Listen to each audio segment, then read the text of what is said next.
What happens when an elderly man faces humiliation at the hands of police officers, only for those same officers to discover, too late, the true power behind the man they mistreated? Picture this: an icy, bitter winter evening. Snow blankets the ground, and the biting wind shows no mercy. On a quiet street, an elderly black man struggles to comply with an unthinkable demand: push-ups in the freezing cold. His frail hands tremble as he presses against the frozen pavement. Nearby uniformed officers smirk, indifferent to his pain. But what they don't know is that this man isn't just any man. He's the father of someone who will hold them accountable, a police captain who values justice above all else. Let's meet our central figures: the elderly man, a pillar of his community. Known for his kindness and unwavering resilience, he's a man who has weathered life's storms with grace. On that fateful day, he was simply out running an errand, perhaps picking up groceries or helping a neighbor in need. A quiet, unassuming presence who never sought trouble but found it forced upon him. And then there's his son, a highly respected police captain, a man whose integrity has earned him the admiration of his peers and the trust of the community he serves. He's a leader who believes in justice, not just as a concept, but as a way of life. This is a story of injustice, resilience, and a powerful reckoning that no one saw coming. The freezing air may have tested the elderly man's body, but it's his son's unwavering resolve that would ultimately bring the warmth of justice to a cold and callous act. Now let's rewind and uncover how this chilling incident unfolded. It was a bitterly cold evening, the kind of night where even the shortest breath formed visible clouds in the freezing air. The streets were quiet, save for the crunch of snow underfoot. On this desolate stretch of road, an elderly black man walked slowly, bundled up against the biting cold, carrying a small bag of groceries for a neighbor who couldn't make the trip herself. A small act of kindness, typical of his character, was about to take a cruel turn. As he crossed the intersection, the flash of red and blue lights painted the snow in stark, jarring colors. A police car pulled up beside him, tires grinding against the icy pavement. Two officers stepped out, their boots landing heavily on the frozen ground. They approached with an air of authority that quickly turned to condescension. "Where are you headed, old man?" one of them asked, his tone sharp and unnecessarily harsh. The elderly man, startled but composed, explained his errand in a soft, measured voice. Yet his answer seemed to agitate them further. "This isn't the first time we've seen you around here," another officer said, his words laced with suspicion. "Got anything in that bag we should know about?" The man's brow furrowed in confusion, but he remained polite. "Just bread and milk," he said, extending the bag slightly to show its harmless contents. The officers exchanged glances, their smirks barely concealed. "You look like you could use some exercise," one of them said, his voice dripping with mockery. "How about some push-ups, old-timer, right here, right now?" The man blinked, caught off guard. "Sir, it's freezing. I'm not sure I can," he started to say, but the officer cut him off. "You can, and you will, or we'll have to take you in for, let's call it loitering." The elderly man hesitated, his breath visible as he exhaled slowly. He knew he had no choice. With trembling hands, he placed his grocery bag on the ground and knelt down. His frail body lowered toward the icy pavement, his fingers splaying out on the cold, unforgiving surface. The first push-up was labored, his arms shaking with the effort. The officers watched, their amusement growing with each struggling movement. "Come on, old man. Is that all you've got?" one of them jeered. The other laughed, a cold, hollow sound that echoed in the quiet night. Passers-by began to gather at a distance, their faces a mix of shock and unease. Some pulled out their phones, unsure whether to intervene or document the unfolding scene. A young woman whispered to her friend, "Shouldn't we call someone?" But her companion shook her head, fear evident in her eyes. The elderly man's breaths grew heavier, the frosty air burning his lungs. His arms quivered violently as he pushed himself up once more, his face etched with a quiet dignity that refused to crumble under the weight of humiliation. Yet it was clear his strength was waning. His knees buckled and he collapsed onto the snow, panting heavily. The officers, unmoved, exchanged smug glances. "Pathetic," one of them muttered. "Get up and try again." The man looked up at them, his eyes weary but defiant. "I'm doing my best," he said simply, his voice steady despite the strain. His words hung in the air, a stark contrast to the callousness surrounding him. The scene dragged on, each second feeling like an eternity. The cold seeped through the man's clothes, chilling him to the bone. His hands, red and raw, shook as he tried to lift himself again. Nearby, the bystanders fidgeted, their discomfort palpable. One man finally mustered the courage to speak up. "Hey, isn't this a bit much?" "He's just an old man," the bystander called out. The officers turned toward him, their faces hardening. "Mind your own business," one of them snapped. The bystander shrank back, silenced by the threat in their tone. As the ordeal continued, the elderly man's body began to show the toll. His breaths came in shallow gasps, and his movements grew sluggish.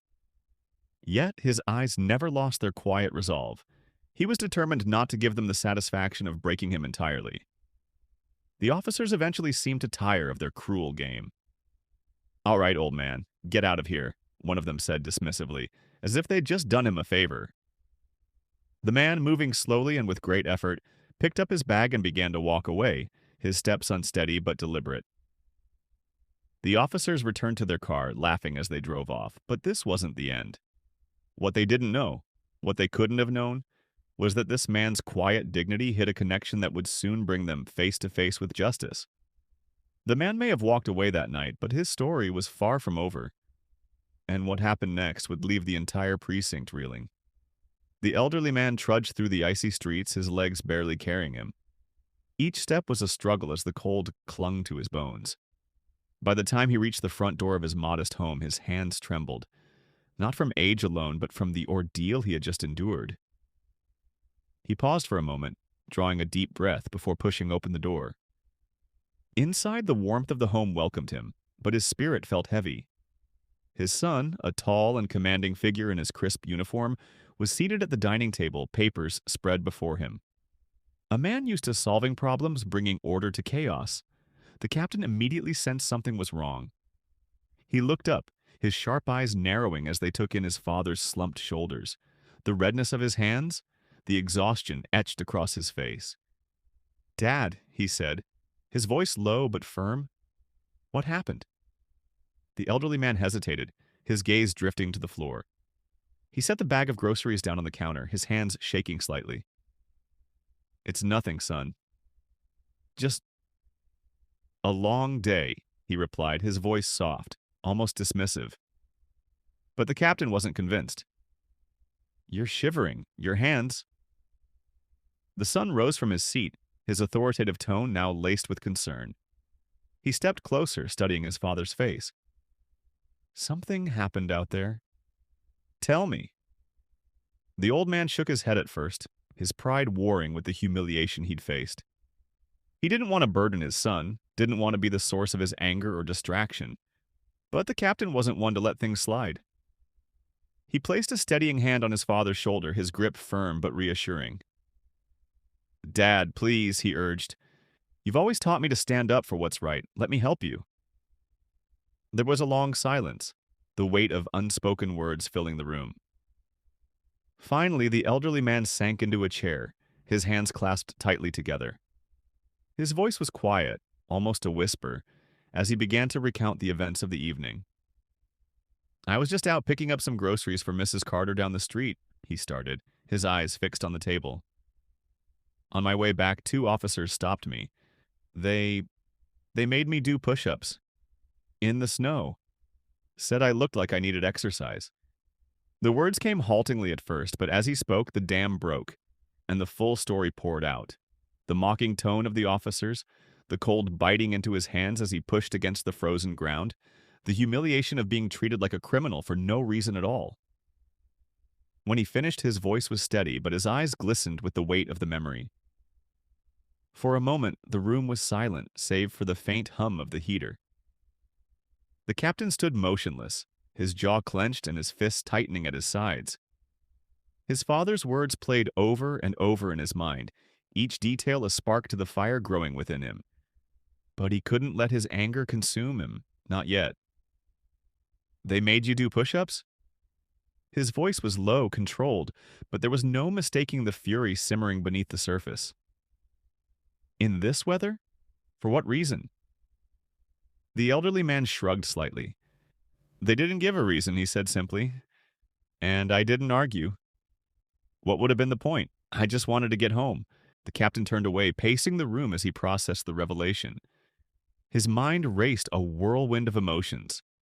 Anger at the blatant injustice, shame that it had happened under his watch, and a deep, unshakable sadness for the man who had raised him to be the leader he was today. This wasn't just any man. This was his father. And those officers had crossed a line they didn't even know existed. "Dad, I'm so sorry," he said, his voice heavy with emotion. He knelt beside the chair, looking his father in the eye. "This should never have happened to you, and I promise you, it won't go unanswered." The elderly man's expression softened, his resilience shining through even now. "Son," he said gently, "I don't want this to turn into something bigger. I don't want trouble." "This isn't about trouble, Dad. It's about accountability," the captain replied, his tone firm. "You taught me to do the right thing no matter what. Now it's my turn to make sure the right thing is done." The old man studied his son's face, searching for any hesitation, any doubt. But all he saw was determination, a promise that he would keep, no matter the cost. With a small nod, the elderly man gave his silent blessing, trusting his son to handle the situation with the integrity he had always admired. As the captain stood, his mind was already formulating a plan. This wasn't just a personal matter, it was a test of the values he had sworn to uphold as an officer of the law. And for those officers who thought they could act with impunity, their reckoning was closer than they realized. "Get some rest, Dad," he said, his voice steady now. "Tomorrow, things will be different." With that, he left the room, his steps purposeful and his resolve unshakable. Justice was no longer just a concept. It was about to become a reality. The morning light poured into the captain's office, illuminating a room filled with plaques, commendations, and the weight of responsibility. But today, his accolades felt hollow. His focus was razor sharp, his mission clear. Seated at his desk, he sifted through files, reports, and footage, piecing together the story of what had transpired the night before. He leaned back in his chair, replaying the body cam footage once more. The screen displayed a scene that made his stomach churn. The elderly man struggling against the biting cold, his breath visible with each painful exhale, while the officers laughed and joked at his expense. The captain's jaw tightened as he watched his father's quiet dignity in the face of such blatant disrespect. The scene shifts to the captain's office later that afternoon. The atmosphere is tense, the air heavy with anticipation. Two officers stand before him, their expressions shifting between confusion and unease. They had been summoned with little explanation, but the look in the captain's eyes left no doubt. This was serious. "Gentlemen," the captain begins, his voice calm but icy, "do you know why you're here?" The officers exchange glances, their bravado beginning to falter. One clears his throat and ventures a response. "No, sir. Is there an issue with our patrols?" The captain doesn't answer immediately. Instead, he presses a button on his desk, and the room fills with the sound of their own voices, mocking, taunting, as the footage of their actions plays on a nearby screen. The officer's face is pale as the reality of the situation sinks in. "This," the captain says, his voice cutting through the room like a blade, "is what you call serving and protecting?" The captain didn't hold back. He recounted every detail of their misconduct, his words precise and deliberate. And then, with a tone that could freeze the room, he revealed the one detail they hadn't anticipated. "The man you humiliated last night," the captain said, leaning forward, "is my father." A stunned silence fills the room. The officers' eyes widen, their confident demeanor crumbling as the weight of their actions becomes undeniable. "You made an elderly man, a man who has given everything to his community, perform push-ups in the freezing cold. For what? Your amusement? The captain's voice rises, controlled but filled with righteous anger. Do you understand the pain you caused? The harm you inflicted not just on him, but on the trust our community places in us? The officers stammer, their excuses weak and feeble. It wasn't meant to. We didn't know, sir. That's the problem, the captain interrupts, his voice thunderous now. You didn't know, and worse, you didn't care. You're supposed to uphold the law, not degrade those we serve. This uniform doesn't make you untouchable. It holds you to a higher standard, one that you've failed miserably to meet. The confrontation wasn't just about punishment. It was about setting a standard, about making it clear that actions have consequences and no badge grants immunity from accountability. The captain rises from his seat, towering over the now visibly shaken officers. Effective immediately, he declares, you're relieved of your duties. Your behavior has no place in this department or this community. The officers' protests are drowned out by the captain's unwavering resolve. And you will issue a formal apology to my father and to this community. You've tarnished the badge, but I won't let you tarnish the trust we've worked so hard to build. The resolution comes not with fanfare, but with quiet justice. The officers leave, their badges and authority stripped, their arrogance replaced with shame. The captain watches them go, the weight of the moment settling on his shoulders. But he knows this is only the beginning. Justice had been served, but the captain's work wasn't done. He knew that rebuilding trust would take time, that ensuring this never happened again would require vigilance and unwavering commitment. But for his father and for the community, he was ready to do whatever it took. The captain returns home to his father, offering a small but meaningful gesture of reconciliation, a warm embrace, a shared moment of understanding. They had faced injustice together, and together they had begun to set things right. The cold sting of the previous evening's events was still fresh in the air, but a warmth began to spread through the community. It wasn't just the sun rising over the horizon. It was something more powerful. A collective spirit, a sense of shared responsibility, and a desire for justice that rippled through the streets. As the news of the incident spread, the community began to rally around the elderly man, showing that in moments of injustice, support is the glue that binds people together.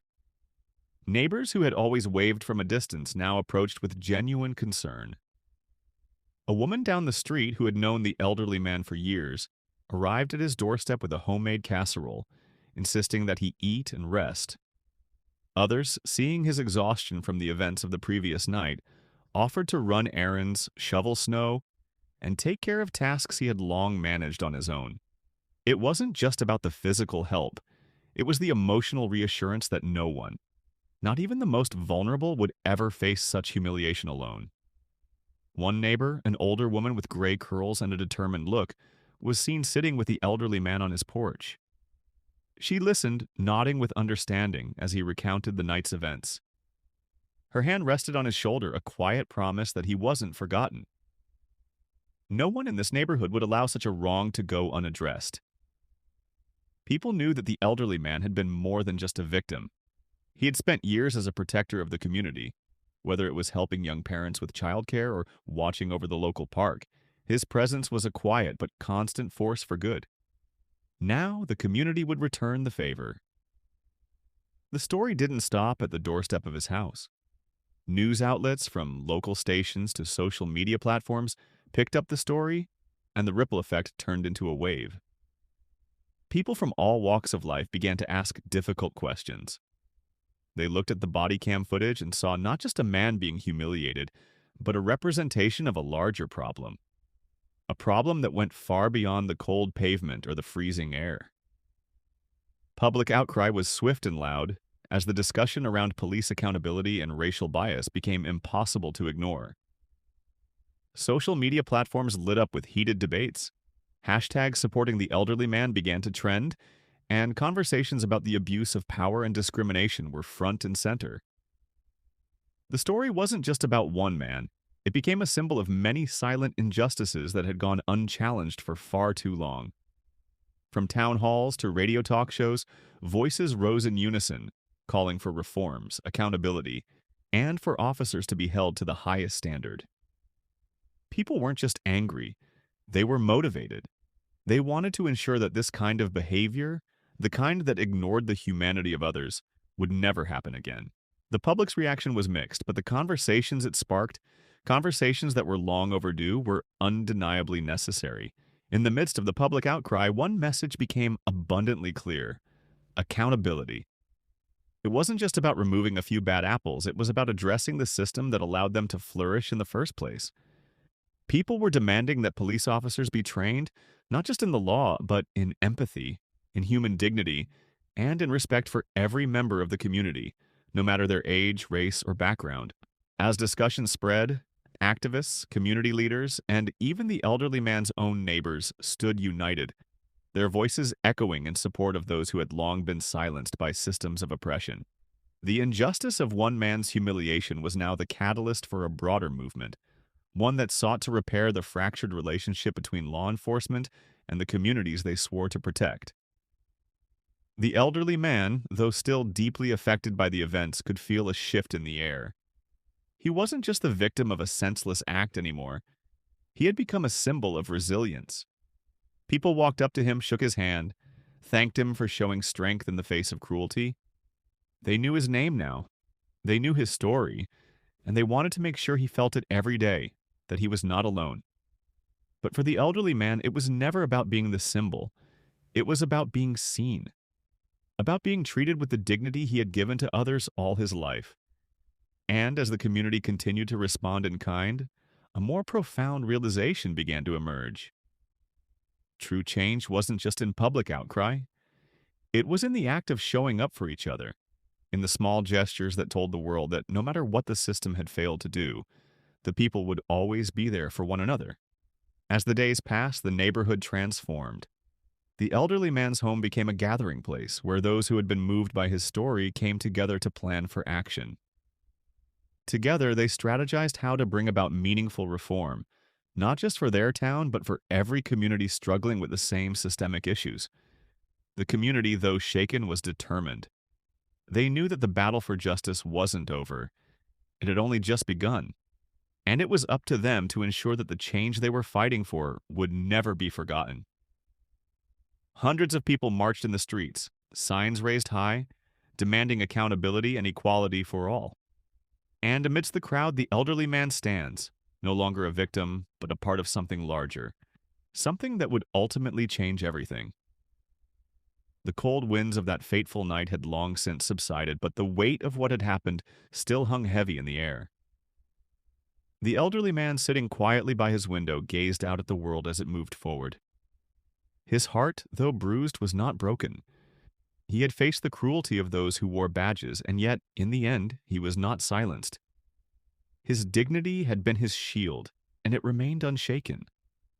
Sometimes it's easy to believe that one person's struggle is just that, a single fleeting moment in a sea of injustice. But in reality, every act of standing up, every moment of resistance, carries with it the potential to change the course of history. The elderly man, through his quiet courage, had unwittingly ignited a conversation, a movement that would outlast the cold of that night and echo into the future. He sat there, the scars of that night still fresh, but there was a sense of quiet resolve in him. He knew that standing up for what was right, no matter the cost, was a principle that ran deeper than the wounds it might leave. And for him, that truth had never been clearer. As he reflected on the events, the elderly man couldn't help but marvel at how something so painful had begun to sow the seeds for something greater, something that transcended the injustice he had suffered. He wasn't just standing for himself anymore. He was standing for all those who had ever been silenced, overlooked, or wronged. Meanwhile, his son, the police captain, sat quietly at the kitchen table. The weight of his uniform was no longer just the weight of duty. It was the weight of responsibility. He had spent his career dedicated to law and order, yet now he faced a dilemma that no badge had ever prepared him for. In his father's eyes, he saw both the reflection of the man he had always admired and a reminder of the choices he had to make. And in his heart, a battle raged between his professional role and his duty as a son. How do you reconcile your duty to serve and protect with your duty to protect your family? For the captain, that was the question he could no longer ignore. He had to stand up for his father, not just as a son, but as a man who believed in justice above all else. The captain's decision wasn't an easy one. To confront his fellow officers, to demand accountability, he knew the road ahead would be filled with challenges. But he also knew this. Justice wasn't a job. It wasn't a title. It was a calling. And in that moment, he had answered it. First to his father and then to the community that had placed its trust in him.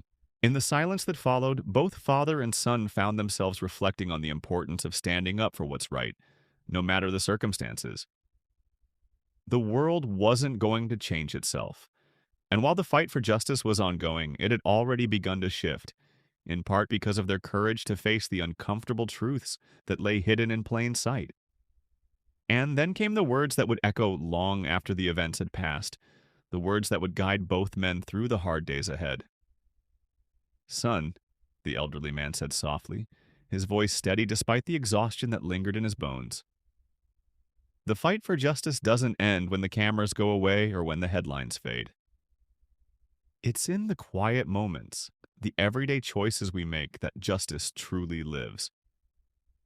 For the captain, hearing these words from his father was like a quiet revelation. He had always known that doing what was right was important, but now it was more than a moral compass. It was a legacy, one he would carry forward no matter where his badge took him.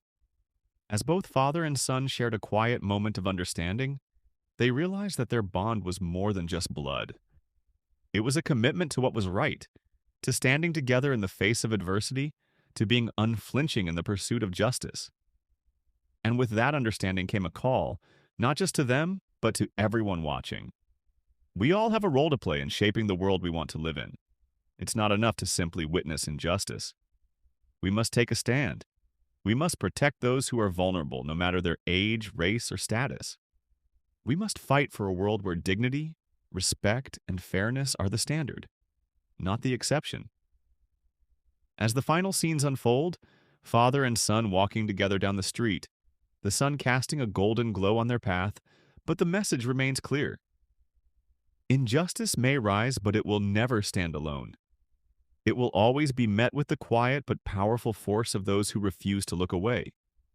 It is the responsibility of each of us to carry the torch of justice, to protect the vulnerable, and to stand up for what is right, even when it feels like the odds are too great. As we walk this journey, let us remember, injustice anywhere is a threat to justice everywhere. So let us all be the change, the voices that rise, the hands that help, and the hearts that never stop fighting. The final montage fades into a slow, poignant moment. Father and son, standing together side by side with the world before them. Their faces, though worn, carry a quiet sense of gratitude, a recognition that though the battle is far from over, they are not alone in it. Justice begins with us, always. So, what about you? Have you ever witnessed something you knew wasn't right? Have you ever felt the urge to speak up but held back? Today, we ask you to step forward. Share your story. Speak out against injustice, even in the smallest of ways. And when you see someone vulnerable, someone who needs support, don't look away. Stand with them. The fight for justice is a long road, but it begins with each and every one of us. Share this story. Share your story. And together, let's continue to move toward a world where accountability isn't just an idea. It's a reality. Justice is not a destination. It's a journey. And it's one we can all take if we choose to walk it together.